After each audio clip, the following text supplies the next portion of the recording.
शालिनी बड़े दिनों बाद आज अपने पीहर गई थी, वो भी अपने पति से गुस्सा होकर। हर छोटी मोटी बात पर अक्षय उसे डांट दिया करता था और गुस्से से उसे कहते कि मेरी नज़रों से दूर हो जाओ। ऐसे शब्द बार बार सुनकर शालिनी एक दिन अक्षय को बिना बताए अपने मायके चली आती है। कुछ देर बाद शाम में जब वो उदास अपने छत पर टहल रही थी, तब उसकी नज़र अपने छोटे चाचा किशन जी और चाची मधुरिमा पर जाती है। वे दोनों अपने छोटे से बगीचे में चाय पी रहे थे और चाचा जी चाची जी से हंस हंस कर बात कर रहे थे और दोनों की बातों से प्यार झलक रहा था, जिसे देखकर शालिनी को बड़ा आश्चर्य हुआ कि ऐसे कैसे दोनों में इतना प्यार और अपनापन आ गया है। एक समय ऐसा था जहां अक्सर इन दोनों में लड़ाई झगड़े होते रहते थे। दोनों एक दूसरे को मारने से भी नहीं चूकते थे। आज वही रिश्ते इतने सुलझे हुए कैसे हो सकते? जहां चाचा जी चाची जी को देखना तक पसंद नहीं करते थे, वो आज एक साथ हंस हंस कर चाय का मजा ले रहे हैं। इतना सब कुछ होने के बाद भी इतना प्यार कोई कैसे कर सकता है? ये सब दिमाग में चल ही रहा था कि शालिनी की माँ कांति जी चाय लेकर आती है और शालिनी को चाय का कप बढ़ाते हुए कहती है,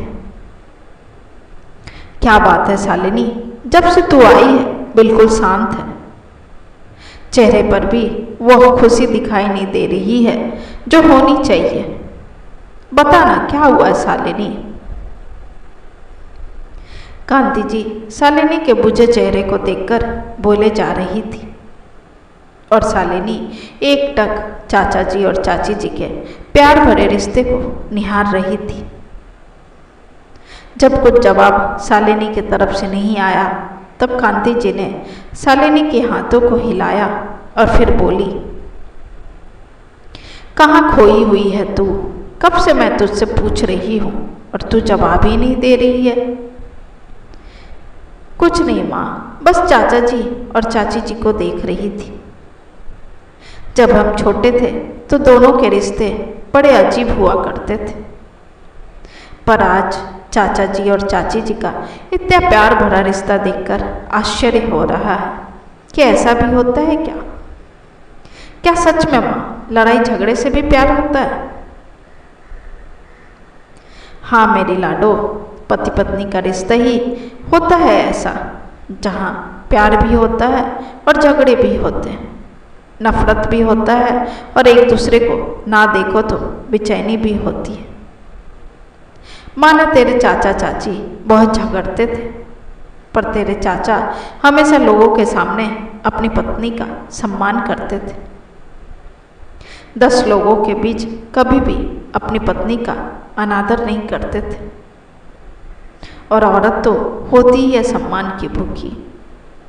उसे भले प्यार न दो, पर 10 लोगों के बीच सम्मान दे दो तो पिघल सी जाती है वो, और देखते देखते प्यार भी हो ही जाता है। तुझे पता है तेरी चाची को तेरे चाचा कभी पसंद ही नहीं थे।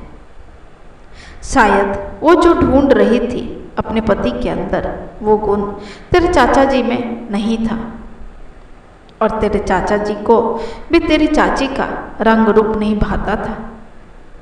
इसलिए झगड़े होते थे और झगड़ा इतना बढ़ जाता था कि हाथापाई हो जाती थी। ऐसे भी कोई भी औरत अपने पति से मार खाना पसंद नहीं करती है। और तो और तेरे चाचा जी का स्वभाव थोड़ा गर्म मिजाज था, बात बात पर गुस्सा करते थे और गुस्से में मधुरिमा पर हाथ उठा देते थे, पर बाद में उन्हें अपनी गलती का एहसास भी होता था। पर समय के साथ और तेरी चाची के धैर्य ने चाचा जी को बिल्कुल बदल दिया और नतीजा तेरे सामने है। देख लाडो, पति पत्नी का रिश्ता थोड़ा खट्टा थोड़ा मीठा होता है। वहाँ लड़ाई झगड़े भी होते हैं, पर बंधन बड़ा अटूट होता है। ये बंधन छोटी मोटी लड़ाई झगड़े से नहीं टूटती, बल्कि और भी मजबूत हो जाती है। दूसरी बात, जहाँ प्यार और विश्वास होता है वहाँ झगड़े लड़ाई की कोई जगह नहीं होती। और रही बात औरत के सम्मान की, तो जो पति अपनी पत्नी का सम्मान करता है वहाँ प्यार को भी पनपते देर नहीं लगती। इसका उदाहरण तेरी आंखों के सामने है, तेरे चाचा जी और तेरी चाची जी। सही मायने में पति पत्नी का ही रिश्ता सबसे अटूट होता है, जिसे सिर्फ मौत ही अलग कर सकती है।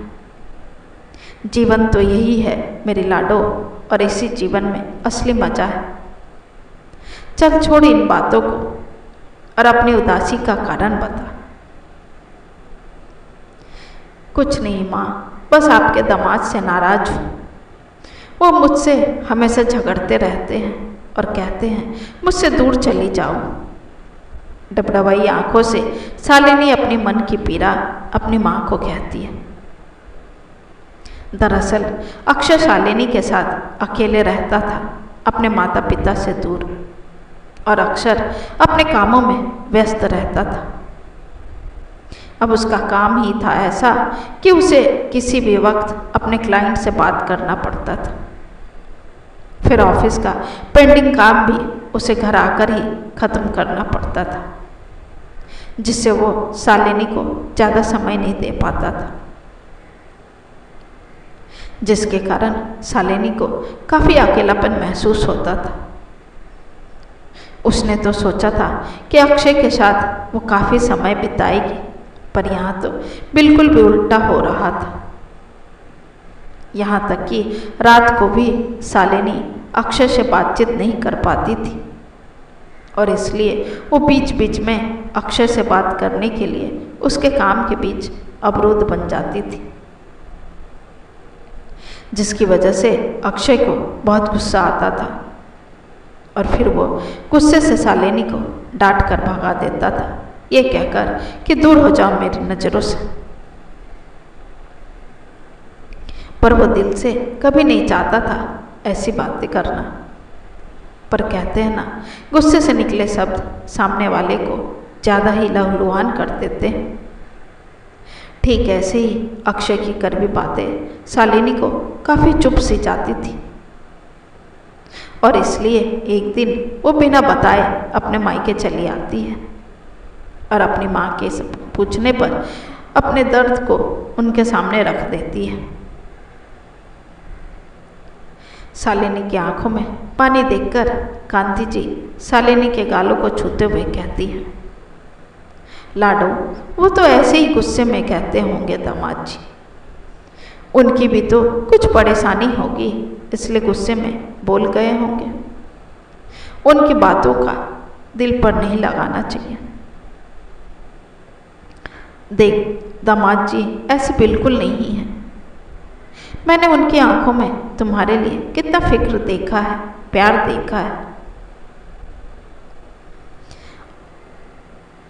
अभी कांति जी अपनी बेटी को समझा ही रही थी कि तभी कांति जी के फ़ोन की घंटी बजती है, जिस पर अक्षय नाम लिखा हुआ था, जिसे देखकर कांति जी कहती है, देख शालिनी, तू कहती है दामाद जी तुझे दूर जाने बोलते हैं, और घंटा भर भी नहीं हुआ तुझे यहाँ आकर और उनका फ़ोन आ गया। इसे ही तो प्यार और ख्याल कहते हैं बेटा। चल ले अभी बात कर।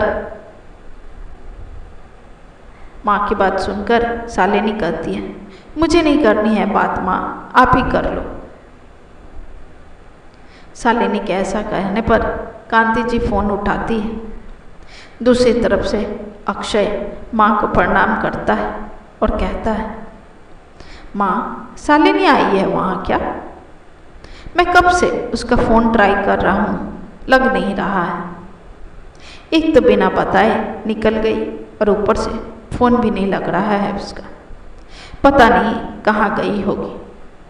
मुझे तो बड़ी चिंता और घबराहट हो रही है माँ। अक्षय की आवाज में आज एक चिंता थी जो साफ झलक रही थी, जिसे सुनकर कांति जी कहती है, हाँ हाँ आई है बेटा, यहाँ शालिनी यहीं है, मेरे पास खड़ी है।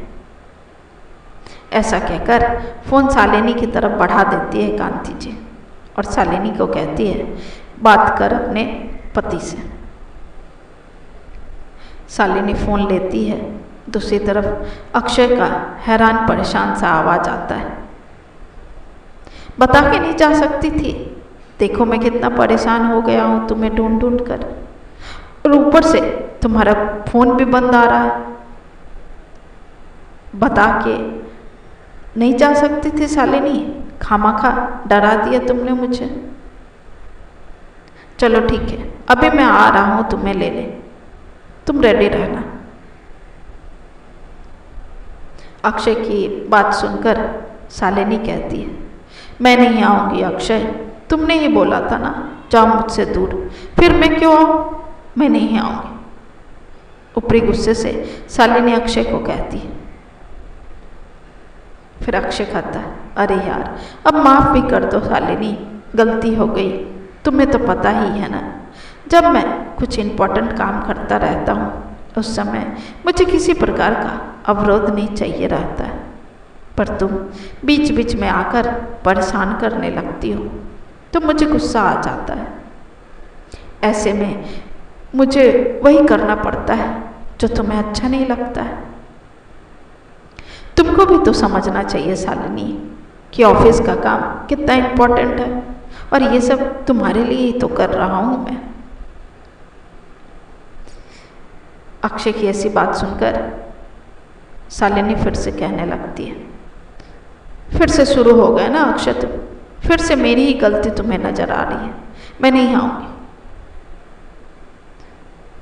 शालिनी के ऐसा कहने पर अक्षय कहता है, अच्छा ठीक है चलो सॉरी बाबा, अब से तुम्हें ऐसा कभी नहीं बोलूँगा, अब मान भी जाओ।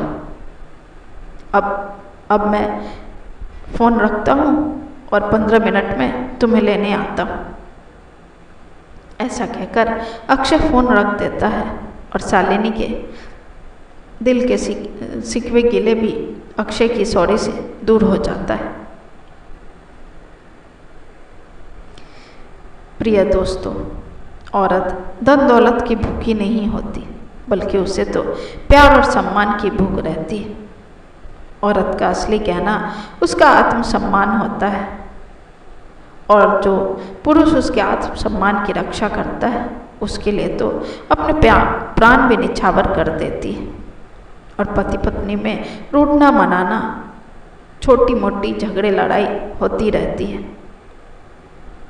इसलिए समय रहते एक दूसरे को मना लेना चाहिए, ताकि आगे चलकर ये बड़े झगड़े में ना बदले और परिवार टूटने से बच जाए।